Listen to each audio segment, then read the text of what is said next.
আসসালামু আলাইকুম রহমতুল্লাহি ওবরাকাতুহু ওয়া মাগফিরাহ। শাহে মদিনা দরবার শরীফের পক্ষ থেকে আজ আপনাদের মাঝে আরেকটি নতুনত্ব ভিডিও নিয়ে হাজির হয়েছি।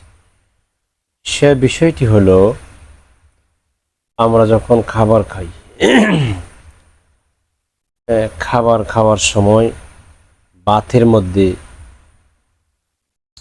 অনেক সময় মেয়েদের মাথার চুল পাওয়া যায়। এর কারণ কি? বাতের মধ্যে মহিলাদের মাথার চুল পাওয়া যায়, এটার কারণ কি এবং এই চুল পেলে করণীয় কি? আসুন, এটা একটি গুরুত্বপূর্ণ বিষয়। খাবার একটা পবিত্র জিনিস, আর পবিত্র জিনিস আল্লাহ তাআলা মানুষের জন্য হালাল করে দিয়েছেন। তো এই খাবারের ক্ষেত্রে প্রায় অনেক সময় দেখা যায় যে বাতের মধ্যে মহিলাদের মাথার অনেক লম্বা চুল পাওয়া যায়, অনেক সময় মুখেও চলে যায়, আবার ঠান্দিয়া অনেক সময় টাইনে টাইনে বাহির করা হয়।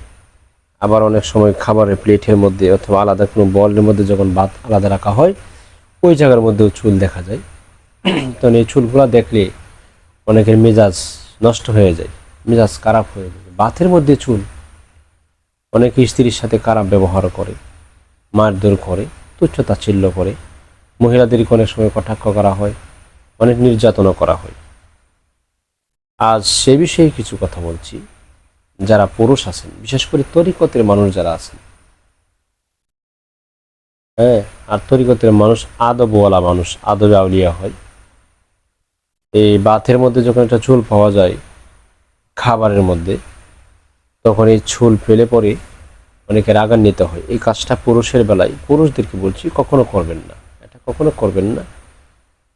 এই রাগান্বিত হবেন না, তুচ্ছ-তাচ্ছিল্য করবেন না, তাহলে আপনি অনেক নিয়ামত থেকে বঞ্চিত হয়ে যাবেন, অনেক বরকত থেকে বঞ্চিত হবেন, যে নিয়ামত কোশ্চিন কালেও আপনি অর্জন করা আপনার দ্বারা সম্ভব নয়।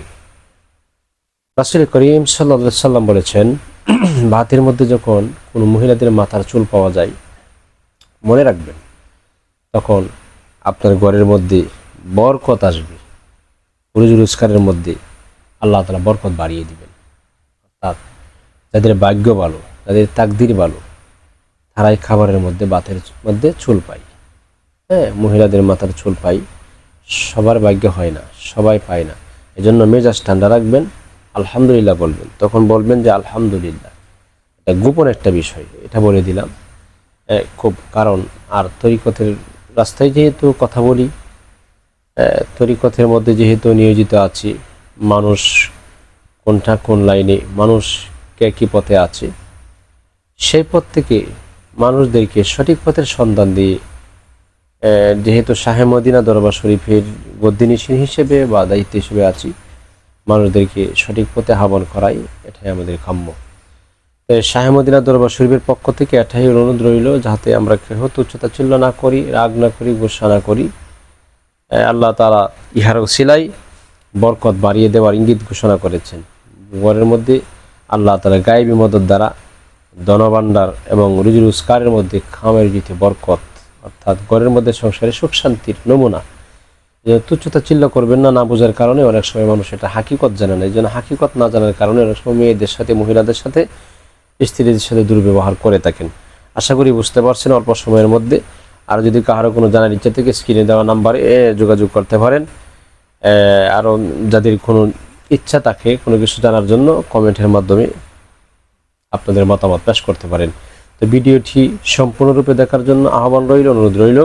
আর ভিডিওটি লাইক এবং শেয়ার করে সকলের কাছে ভিডিওটি প্রচার করে দিবেন, শেয়ার করে দিবেন। আশা রাখি সকলে ভালো থাকুন, সকলে সুস্থ থাকুন। শাহে মদিনা দরবার শরীফের পক্ষ থেকে সকলকে ধন্যবাদ। আবারও দেখা হবে অন্য কোনো এক ভিডিও। আসসালামু আলাইকুম ওয়া রাহমাতুল্লাহি ওয়া বারাকাতুহু।